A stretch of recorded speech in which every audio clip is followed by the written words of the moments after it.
ਇਹ ਤੁਸੀਂ ਦੇਖ ਸਕਦੇ ਹੋ ਇੱਕ ਮੰਦਿਰ है लैफ्ट साइड ਤੇ और सज्जे पासे मस्जिद ਤੇ ਇਹ जनाब ਇਹਦਾ खूबसूरत बरामदा ਜਿਹੜਾ ਕਿ ਹੁਣ ਆਰਜ਼ੀ ਤੌਰ ਤੇ ਬੰਦ ਕੀਤਾ ਹੈ ਤੇ ਇਹ ਮੰਦਿਰ ਤੇ ਜਦੋਂ ਤੁਸੀਂ ਮਾਂ ਜੀ ਵੇਖਿਆ ਛੋਟੇ ਹੁੰਦੇ ਸੀ ਤੇ ਉਦੋਂ ਕੋਈ ਸਹੀ ਹਾਲਤ ਚ ਹੁੰਦਾ ਸੀ ਕਿ ਉਦੋਂ ਵੀ ਹਾਂ ਜੀ ਕਿੱਥੇ ਗਏ ਉਹ ਲੋਕ ਜਿਹੜੇ ਬਣਾ ਗਏ ਨੇ। अस्सलाम वालेकुम दोस्तों, मैं औरंगजेब बेग एक नवी वीडियो ਦੇ ਨਾਲ ਤੁਹਾਡੀ ਖਿਦਮਤ ਚ ਹਾਜ਼ਰ। ਮੈਂ ਇਸ ਵੇਲੇ ਆਇਆ ਹਾਂ तहसील शकरगढ़ ਦਾ ਬਾਰਡਰ ਦੇ ਉੱਤੇ ਬਿਲਕੁਲ ਪਿੰਡ ਸੰਗਰਾਲ ਤੇ ਉੱਥੇ ਵਾਕਿਆ ਇੱਕ ਹਿੰਦੂ ਮੰਦਿਰ 1947 ਦੀ ਪਾਰਟੀਸ਼ਨ ਹੋਈ ਤੇ ਹਿੰਦੂ ਇੱਥੋਂ ਚਲੇ ਗਏ ਲੇਕਿਨ ਉਹਨਾਂ ਦੀਆਂ ਇਬਾਦਤਗਾਹਾਂ ਇੱਥੇ ਅੱਜ ਵੀ ਮੌਜੂਦ ਨੇ। ਇਹ ਮੰਦਿਰ ਬਿਲਕੁਲ ਨਹੀਂ ਢਾਇਆ ਗਿਆ ਲੇਕਿਨ ਇੱਥੇ ਹੁਣ ਇਸ ਵੇਲੇ ਦੋ ਖਾਨਦਾਨ ਆਬਾਦ ਨੇ। ਅੱਧਾ ਮੰਦਿਰ ਇੱਕ ਖਾਨਦਾਨ ਕੋਈ, ਅੱਧਾ ਮੰਦਿਰ ਦੂਸਰੇ ਖਾਨਦਾਨ ਕੋਈ। ਅਸੀਂ ਇਹ ਖਾਨਦਾਨ ਆਇਆ ਸੀ ਜੰਮੂ ਤੋਂ 1947 ਦੀ ਪਾਰਟੀਸ਼ਨ ਹੋਈ ਹੈ ਤੇ ਚਲੋ ਤੁਹਾਨੂੰ ਮੰਦਿਰ ਵਿਖਾਲਣਾ ਅੱਜ ਕੇ ਸਾਲ ਦੇ ਵਿੱਚ। ਦੋਸਤੋ ਇਹ ਰੋਡ ਹੈਗਾ ਜਿਹੜਾ ਤਹਿਸੀਲ शकरगढ़ ਤੋਂ ਸੁਖੋ ਚੱਕ ਵਾਲੀ ਸਾਈਡ ਨੂੰ ਨਿਕਲਦਾ ਹੈ और बिल्कुल बॉर्डर के नाल नाल इतों कोई बॉर्डर इंडिया का कोई ज़्यादा दूर नहीं। तो इत्थे सुखो ਚੱਕ भी बहुत बड़ा हिंदुओं का पिंड से और इस इलाके जिन्ने भी पिंड ने 1947 की पार्टीशन तो पहला मेजॉरिटी उत्ते हिंदू मजहब के नाम रखने वाले जोड़े ने वो लोग रहिंदे सन। इत्थे जो तुसीं पहुँचते हो ना तो सुखो ਚੱਕ तो पहले ही तुहानूं एक मंदिर ते एक मस्जिद ਉਹਦੇ दो तुहानूं जिहड़ा ना उत्तों गुंबद नज़र आते हैं।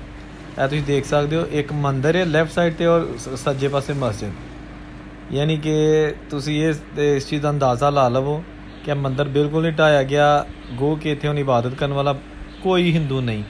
लेकिन यह मस्जिद नाल बनी क्योंकि मुसलमानों के पिंड ने लिहाजा मदरसा मस्जिद ये भी मौजूद है और ये नाल वो जिहड़ा बनिया दा 1947 की पार्टीशन तो पहला दा खूबसूरत अपने दौर का मंदिर वो अज भी मौजूद है। यह जनाब मंदिर जिहड़ा ना ये मैं अंदर जाके भी तुहानूं दिखा लना, पहले बाहरों दिखा ला।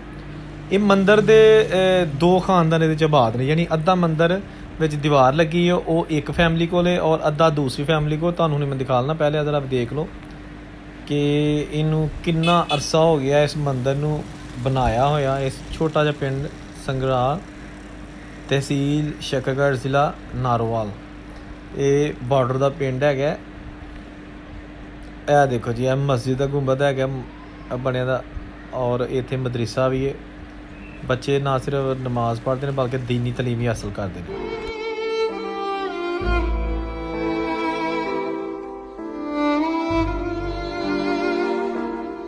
लो जी दोस्तों इस फैमिली को इजाज़त लैके मैं इस वे आ गया वहाँ ये मंदिर के अंदरूनी हाते दे विच क्योंकि उत्थे उन्हों का घर है।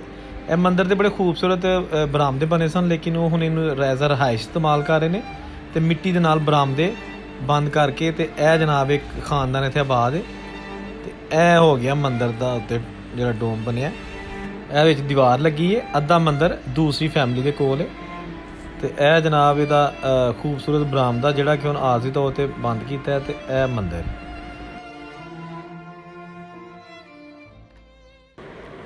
ਇਹ ਦੇਖੋ ਜੀ ਕੀ ਆਲੀਸ਼ਾਨ ਮੰਦਰ ਹੈ। ਇੱਥੇ ਹੁਣ ਮੈਨੂੰ ਬਜ਼ੁਰਗ ਨਹੀਂ ਸੀ ਮਿਲਿਆ ਜਿਹਦੇ ਕੋਲ ਮੈਂ ਇਸ ਮੰਦਰ ਦੀ ਡਿਟੇਲ ਪੁੱਛਦਾ ਲੇਕਿਨ ਚਲੋ ਇਸ ਜਿਹੜੀ ਇਹ ਫੈਮਿਲੀ ਇਸ ਘਰ ਦੇ ਵਿੱਚ ਰਹਿ ਰਹੀ ਹੈ उन्होंने कोई इजाज़त लैके मैं अंदर आके तो रिकॉर्डिंग की थी। यह देखो खूबसूरत बरामदा उस दौर का बनया लेकिन हुण मैं अपना देखो ना अद्धा मंदिर एक घर अद्धा मंदिर एक घर के दीवार है। यह छोटा जिहा एक खाना जिहड़ा ना देखो तुसी ये रस्ता दरवाज़ा किचन का भी काम ये लिया जा रहा और यह देखो बरामदा है। हाँ जी कित्थे गए वो लोग जिहड़े बना गए ने ते अज तुसी देखो छत्तां कालियां तो यह जनाब पिलर पुराने तो जोड़े उन्होंने बंद कर दिता गया बरामदे में।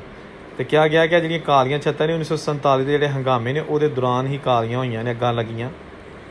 तो यह जनाब मूर्ति स्थान के अंदर यह मेन दरवाज़ा एक मिनट बाहरों तुहानूं मैं दिखाने की कोशिश करा लेकिन उधरों कुछ नहीं है वो दूसरा घाह शुरू हो जाता है। ਤੇ ਜਦੋਂ ਤੁਸੀਂ ਮਾਂ ਜੀ ਵੇਖਿਆ ਛੋਟੇ ਹੁੰਦੇ ਸੀ ਤੇ ਉਦੋਂ ਕੋਈ ਸਹੀ ਹਾਲਤ ਚ ਹੁੰਦਾ ਸੀ ਕਿ ਉਦੋਂ ਵੀ ਸਹੀ ਸੀ ਬਾਅਦ ਦੇ ਵਿੱਚ ਬਾਰਿਸ਼ਾਂ ਬੋਸ਼ਾਂ ਅਗਰ ਹੋ ਵੀ ਤੇ ਘੇਰਨਾ ਸਨਾ ਵਾਹ ਬੜਾ ਅਰਸਾ ਹੋ ਗਿਆ ਔਰ ਅਸੀਂ ਵੀ ਹੁਣ ਸਾਲ ਹੀ ਹੋ ਗਿਆ ਡੇਢ ਦੋ ਨਹੀਂ ਤੇ ਅਸੀਂ ਵੀ ਇੱਕ ਚੂਨਾ ਚੰਨਾ ਇੰਨਾ ਕੋ ਹੱਥ ਮਾਰੇ ਮੂਰੇ ਸਾਂਭ ਕੇ ਰਾਹ ਦੇ ਸਾਂ ਤੇ ਇਹ ਤੁਹਾਡੇ ਕੋਲ ਹੀ ਸਾਰਾ ਕਿ ਇਹਨਾਂ ਕੋ ਵੀ ਹੈ ਨਹੀਂ ਉਹਨਾਂ ਕੋਲ ਵੀ ਆਇਆ ਉਹਨਾਂ ਕੋਲ ਥੋੜਾ ਹੈ ਸਾਡੇ ਕੋਲ ਜ਼ਿਆਦਾ। ਅੱਛਾ ਵਾਹ ਜੀ ਵਾਹ। ਇਹ ਜੀ ਅੰਦਰਲੀ ਸਾਈਡ ਤੇ ਨਕਸ਼ਨਗਾਰ ਅੱਜ ਵੀ ਮੌਜੂਦ ਹੈਗਾ ਜਿੱਥੇ ਮੂਰਤੀ ਸਥਾਨ ਹੈ ਤੇ ਇਹ ਉੱਤੇ ਜਿਹੜਾ ਡੂਮ ਹੈਗਾ ਨਾ ਜਿਹੜਾ ਉੱਤੇ ਨੂੰ ਨਿਕਲਿਆ ਬਾਹਰੋਂ ਦੂਰੋਂ ਨਜ਼ਰ ਆਉਂਦਾ ਇਹ ਉਹਦੀ ਅੰਦਰਲੀ ਸਾਈਡ ਹੈ।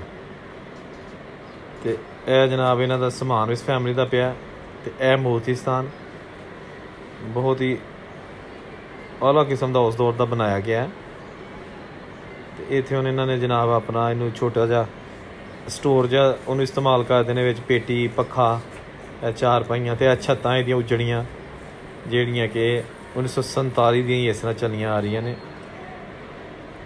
ਤੇ ਇਹ ਜੀ ਮੰਦਿਰ ਸੰਗਰਾਮ ਪਿੰਡ ਦੇ ਵਿੱਚ ਤੇ ਇਹ ਨਾਲ ਰਿਹਾਇਸ਼ੀ ਘਰ। ਇਹ ਜੀ ਦੇਖਨੇ ਇੱਕ ਹੋਰ ਛੋਟਾ ਜਿਹਾ ਕਮਰਾ ਨਜ਼ਰ ਆ ਰਿਹਾ, ਕਮਰਾ ਨਹੀਂ ਬਸ ਇਹਦੀ ਪਾਰਟੀਸ਼ਨ ਹੋਈ ਹੈ। ਇਹਦੇ 'ਚ ਕੀ ਹੈ? ਅੱਛਾ ਕਿਚਨ, ਰਸੋਈ, ਬਾਵਰਚੀ ਖਾਨਾ। ਅੱਛਾ ਇੱਥੇ ਰੋਟੀ ਬਣਾਉਂਦੇ ਹੁੰਦੇ ਨੇ। ਤੇ ਇਹ ਦੂਸਰੀ ਸਾਈਡ ਦੀ ਜਿਹੜੀ ਰਾਈਟ ਸਾਈਡ ਤੇ ਉਹ ਦੂਸਰਿਆਂ ਦਾ ਘਰ ਹੈ। ਅੱਧਾ ਮੰਦਰ ਉਹਨਾਂ ਦੇ ਕੋਲ ਹੈਗਾ, ਵਿੱਚ ਦੀਵਾਰ ਲੱਗੀ ਹੈ। ਇਹ ਦੂਸਰੀ ਜਿਹੜੀ ਘਰ ਹੈ ਨਾ ਉਹਦੀ ਛੱਤ ਹੈ ਤੇ ਇਹ ਇਹਨਾਂ ਦਾ ਹਿੱਸਾ ਹੈਗਾ। ਦੇਖੋ ਜੀ ਉਹਨਾਂ ਦੀਆਂ ਜਿਹੜੀ ਫੈਮਿਲੀ ਇਸ ਘਰ ਦੇ ਵਿੱਚ ਰਹਿ ਰਹੀ ਹੈ। ਤੇ ਸਾਡੀ ਨਵੀਂ ਦੇਖੋ ਜੀ ਉਦੋਂ ਇੰਨੇ ਕੁ ਮੰਦਰ ਸਨ ਛੋਟੇ ਛੋਟੇ, ਕਿਉਂਕਿ ਹਿੰਦੂਆਂ ਦੀ ਅਕਸਰੀਅਤ ਸੀ ਤੇ ਫਿਰ ਹਰ ਪਿੰਡ ਦੇ ਮੰਦਰ ਗੁਰਦੁਆਰਾ ਮਸਜਿਦ ਉਹ ਬਣੀ ਹੁੰਦੀ ਸੀ। ਇਸ ਪਿੰਡ ਦੇ ਵਿੱਚ ਹੁਣ ਕੋਈ ਵੀ ਹਿੰਦੂ ਨਹੀਂ ਹੈ। ਤੇ ਇਹ ਸੀ ਦੋਸਤੋ ਪਿੰਡ ਸੰਗਰਾਂ ਤੋਂ ਵੀਡੀਓ ਅੱਜ ਦੀ। ਇਹ ਗੌਰਮੈਂਟ ਪ੍ਰਾਇਮਰੀ ਸਕੂਲ ਸੰਗਰਾਂ ਲਿਖਿਆ ਤੇ ਔਰੰਗਜ਼ੇਬ ਦੀ ਇਜਾਜ਼ਤ ਦਿਓ। ਨਵੀਂ ਵੀਡੀਓ ਨਾਲ ਤੁਹਾਡੀ ਖਿਦਮਤ 'ਚ ਹਾਜ਼ਰ ਹੋਵਾਂਗਾ। ਰੱਬ ਰਾਖਾ।